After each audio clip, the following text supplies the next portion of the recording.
Donc, la rentabilité change votre futur. Ici, je ne vais pas lancer les simulateurs, mais pendant la semaine de l'événement qui commence dimanche, je vais lancer un simulateur pour faire ces calculs avec vous. Donc, je vais partager même l'Excel avec vous. OK? Ici, c'est un épargne mensuelle de 500 euros. J'ai simulé plusieurs valeurs de rentabilité. Donc, combien vous avez besoin d'investir pendant la période? L'objectif final, c'est de 500 000 euros et les temps nécessaires. Donc, on va commencer par la première ligne.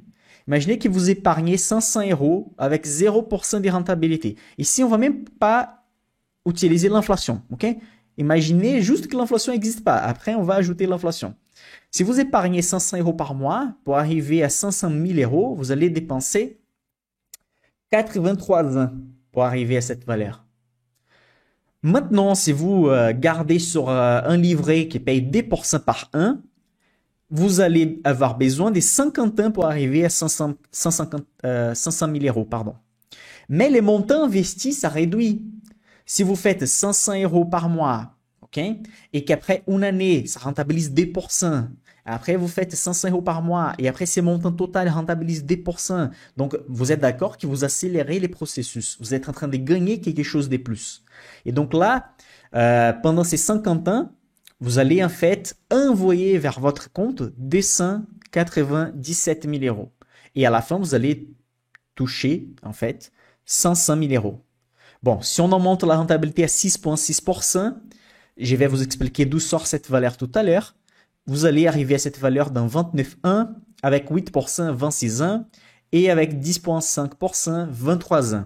Au-delà de 8% par an, ça commence à devenir un peu plus difficile. C'est difficile d'avoir un portefeuille qui rentabilise pendant 23 ans avec 10,5% par an. Mais 6,6 et 8%, c'est faisable pour n'importe qui, n'importe quand. OK? Bon, vous voyez qu'on peut accélérer les processus, voire 3 fois plus rapidement. Et ici, il y a une chose intéressante, qui est la personne, par exemple, qui a dépensé seulement 23 ans pour arriver à l'objectif. Si elle continue jusqu'à 29 ou 26 ans, si elle continue encore quelques années, elle va avoir beaucoup plus d'argent que 500 000 euros. Okay? Donc ici, j'ai arrêté l'investissement dès qu'ils sont arrivés à l'objectif. Mais si la personne peut continuer à investir, ça fait un effet boule de neige des fous. Bon, d'où je sors ces rentabilités? Parce que j'ai fait avec 0. 0, tout le monde sait très bien, c'est laissé sous les matelas. 2%, c'est les livrets qui rentabilisent rien du tout.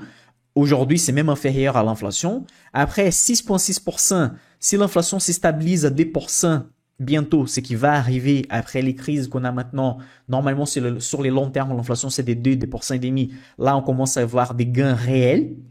8%, on commence à avoir vraiment des gains réels. Et 10,5%, bah, là, on fait des excellentes rentabilités. Mais bon, d'où viennent ces informations? Ici, c'est un graphique que j'aime beaucoup partager avec vous. Je pense que j'ai déjà montré des autres fois sur des lives. Ici, ça montre la rentabilité des stocks. Stocks, ce sont des actions, ok? Donc, un panier d'actions des sociétés américaines. Il commence à 1802 et il va jusqu'à 2002. Et vous voyez que sur les longs termes, les courbes, ces petits pics qu'il fait ici, c'est négligeable. Les crises sont négligeables. Pourquoi? Parce que les marchés sur des siècles à monter sur les longs termes 6,6% par an. Un passant par l'indépendance de plusieurs pays, l'indépendance de plusieurs colonies, un passant par l'indépendance par exemple même du Brésil dans cette période, pas la France, mais le Brésil c'était indépendant dans cette période. Un passant par la Première Guerre mondiale, Deuxième Guerre mondiale, la fin de l'étalon or, donc la parité entre l'or et les dollars aux années 70. Un passé par la crise des tigres asiatiques en 97, la bulle de l'Internet 2001. Donc ici, un passant par des pandémies, des autres pandémies, ok? Donc la grippe espagnole, la fièvre, etc.